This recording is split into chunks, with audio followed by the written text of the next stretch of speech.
और बड़ी खबर आपको बता दें, बिहार के मुजफ्फरपुर में कुख्यात अपराधी पप्पू सहनी की इलाज के दौरान मौत हो गई। पप्पू ने गिरफ्तारी के दौरान एएसआई विकास सिंह को गोली मार दी थी। जवाबी कार्रवाई में पुलिस ने उसे पैर में गोली मारी। गंभीर हालत में अस्पताल ले जाने पर इलाज के दौरान उसकी मौत हो गई। गिरफ्तारी के दौरान ही उसने गोली चलाई थी। इलाज के दौरान पप्पू सहनी की मौत की खबर है।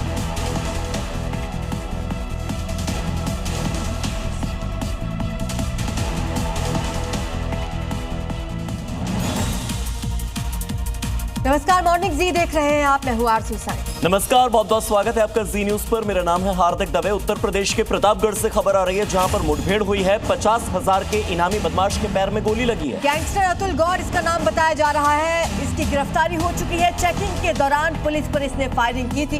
गैंगस्टर राजा के पैर में गोली लगी है। तो गैंगस्टर अतुल उर्फ राजा पर पहले से 38 मुकदमे दर्ज है।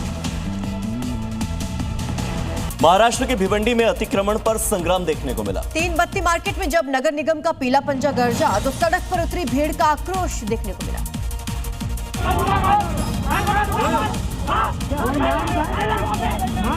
तो सुना आपने, ये लोकतंत्र की सड़क पर अराजकता की गूंज है। जब कानून का पीला पंजा अतिक्रमण का काल बनकर निकला तो सिस्टम के रक्षकों पर भीड़ तंत्र हावी हो गया।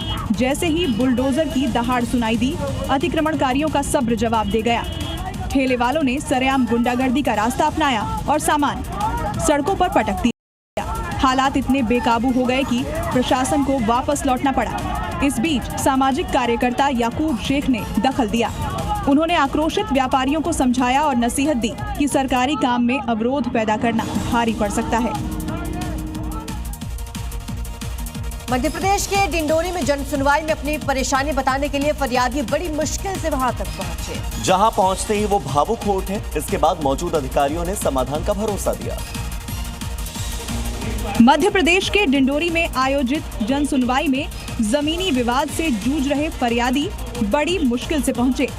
उन्होंने राजस्व विभाग पर गंभीर आरोप लगाते हुए अपनी पीड़ा रो रो कर सुनाई। फरियादी ने बताया कि कई बार जन सुनवाई में आने के बावजूद उन्हें इंसाफ नहीं मिला। उनकी परेशानी और निराशा सुनकर मौजूद अधिकारी भी संवेदनशील हो गए। इस दौरान सीईओ ने जल्द कार्रवाई का भरोसा दिलाया। प्रधानमंत्री नरेंद्र मोदी ने कहा है कि भारत और फ्रांस के बीच में अहम समझौते हुए हैं। दोनों देशों के बीच में रिश्ता पहले के मुकाबले और मजबूत हुआ है। उन्होंने कहा कि हमारी सामूहिक क्रिएटिविटी रही है। दुनिया के दो देश एक साथ आए हैं और अब आज भारत में सशक्त नेटवर्क मौजूद है।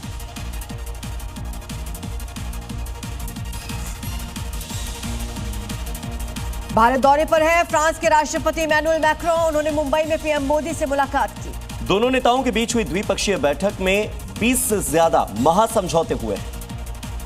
इस दौरान मोदी ने कहा कि भारत और फ्रांस मिलकर भारत में ऐसे हेलीकॉप्टर का निर्माण करेंगे जो माउंट एवरेस्ट जैसी ऊंचाइयों तक उड़ान भरेगा।